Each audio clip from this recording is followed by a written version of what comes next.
तो भाइयों, जो आप अभी स्क्रीन में देख रहे हो ये रजत शर्मा है। आखिर रजत शर्मा को क्षत्रियों से इतनी नफरत क्यों है? क्षत्रियों की आबादी पूरे यूपी में 14% है, लेकिन ये क्षत्रियों को 5% दिखाते हैं, जो कि सरासर गलत है। एक बार मुख्यमंत्री योगी आदित्यनाथ जी रजत शर्मा के शो में आते हैं। सबसे पहले उस शो के माध्यम से योगी जी पर ठाकुरवाद का आरोप लगाकर रजत शर्मा ने ही प्रचारित करने का कार्य किया था। रजत शर्मा ही वो व्यक्ति था जिसने मूर्ख ठाकुरों के दिमाग में ये बात डाली कि जोगी जी ठाकुर हैं, लेकिन जोगी जी ने अपने आप को कभी भी ठाकुर नहीं कहा। अब हमारे ठाकुर भाई मूर्ख जो ठहरे, रजत शर्मा ने कहा तो खुश हो गए। अब सारा दिन क्षत्रियों के पेजों से जोगी जी के ठाकुर होने का ढिंडोरा पीटा जाता है। अरे बेवकूफ़ों, अगर तुम में थोड़ी सी भी समझ होती तो तुम्हारी ये आज दशा न होती।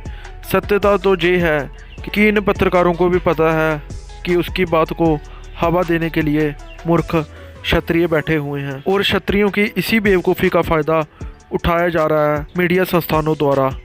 अब बात करते हैं मीडिया के माध्यम से हमारी संख्या कम बताए जाने का प्रमुख कारण क्या है।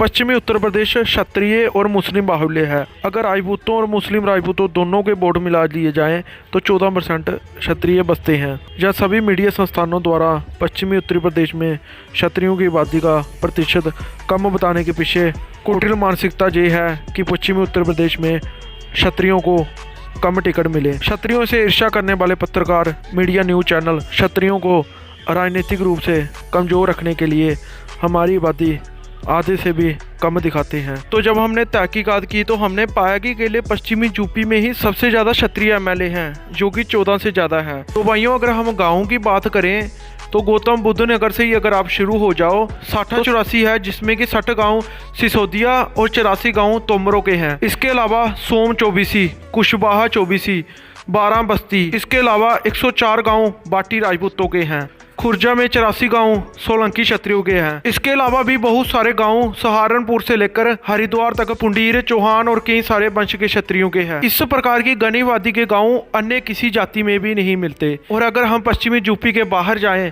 तो अवध, पूर्वांचल और बुंदेलखंड ये तो क्षत्रियों की ही धरती है, जहाँ पर सबसे ज़्यादा रियासतें में क्षत्रियों की थी। अकेले अकेले ठाकुरों के पास इतनी ज़मीन है जितनी किसी के पास होगी ही नहीं। बुंदेलखंड जो कि 70 साल बुंदीला क्षत्रियों पे है। इसके अलावा महाराजा विद्याधर चंदेल भी इसी धरती में उन्होंने जन्म लिया था। कन्नौज के राजा गोविंद चंद्रा गहरवाल जो कि एक क्षत्रिय थे, जिनका राज पूरे उत्तर प्रदेश में होता था। और अगर हम पूर्वांचल की बात करें तो अकेले 80 गांव बैस ठाकुरों के एक साथ लगते हैं, जो कि राजा हर्षवर्धन बैस के वंशज है। राजा हर्षवर्धन बैस पहले ऐसे क्षत्रिय राजा थे जिन्होंने राजपुत्र नाम की उपाधि धारण की थी। ये उत्तर प्रदेश राजा हर्षवर्धन बैस की धरती है। आखिर क्षत्रियों को कम करके क्यों दिखाया जाता है? लेकिन अब स्वतंत्र सोशल मीडिया के अस्तित्व में आने के बाद अब इनकी क्षत्रियों के प्रति कुटिल मानसिकता का पर्दाफाश हो गया है।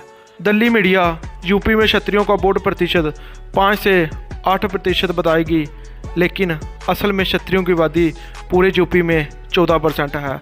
आप इसी बात से अंदाज़ा लगा सकते हो, 400 में से 70 से ज़्यादा सीटें क्षत्रियों के पास है। 400 में से 70 से ज़्यादा कर लें तो ये आंकड़ा 20% तक चले जाता है।